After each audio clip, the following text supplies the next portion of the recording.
Hello bachcho, let's see this question. The question says, which of the following forms cationic micelles above certain concentration? Option A, urea, B, cetyl trimethyl ammonium bromide, C, sodium dodecyl sulfate and D, sodium acetate. तो यहाँ इस question में हमसे ये पूछा गया है कि जो हमारे पास ऑप्शंस में दिए हैं उनमें से वो कौन है जो फॉर्म कर सकता है cationic micelles above certain concentration, right? So देखो जो मिसल होते हैं, मिसल ये क्या अगर मिसल है, अगर उसे मिसल की तरह एक्ट करना है तो उसके पास जो दो इम्पोर्टेंट चीज है वो होनी चाहिए। पहली तो उसके पास होनी चाहिए लॉन्ग हाइड्रोकार्बन की चेन। ठीक है, क्या होना चाहिए? लॉन्ग हाइड्रोकार्बन की चेन होनी चाहिए उस कंपाउंड के पास। और दूसरा उसके पास होना चाहिए एक फंक्शनल ग्रुप की चेन। ठीक है, फंक्शनल ग्रुप की चेन, उसकी फंक्शनल ग्रुप की चेन कह लो। और जो हाइड्रोकार्बन की चेन होती है ये कैसी होती है? ये होती है नॉन पोलार। और जो फंक्शनल ग्रुप की चेन होती है ये होती है पोलार। ठीक है, इसमें क्या होते हैं? चार्ज होते हैं। तो अब यहाँ पे हमें बताना है कैटायनिक मिसल। ठीक है, अब हम ऑप्शंस देखते हैं। हमारे ऑप्शन ए में हमें दिया हुआ है यूरिया। ठीक है, ऑप्शन ए में हमें क्या दिया हुआ है? यूरिया दिया हुआ है। और हम जानते हैं जो यूरिया होता है ये क्या होता है? ये होता है, it is an organic compound. ये एक ऑर्गेनिक कंपाउंड है and it doesn't have does not have any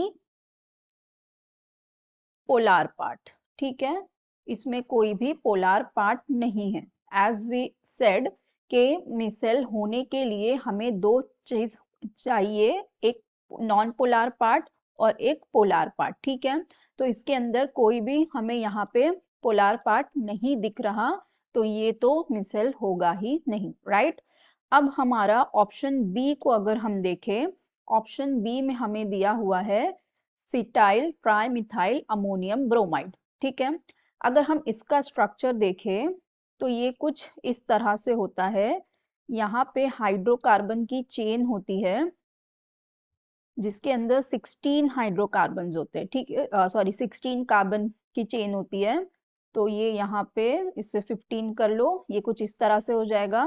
और फिर यहाँ पे इस तरह से ये होता है ट्राइमिथाइल अमोनियम। ठीक है, और यहाँ इस पे होता है पॉजिटिव चार्ज और ब्रोमाइड का नेगेटिव चार्ज आता है इसको इस तरह से। ठीक है, तो अब यहाँ पे अगर इसमें हम देखें तो यहाँ पे हमें लॉन्ग हाइड्रोकार्बन की चेन भी मिल रही है जो कि ये है which is non polar, right? यहाँ पे ये नॉन पोलार पार्ट भी मिल रहा है और यहाँ पे हमें ये पोलार पार्ट भी मिल रहा है, राइट? यहाँ पे हमें ये पोलार पार्ट भी मिल रहा है। इसका मतलब ये जो हमारा है ये एक मिसेल है, राइट?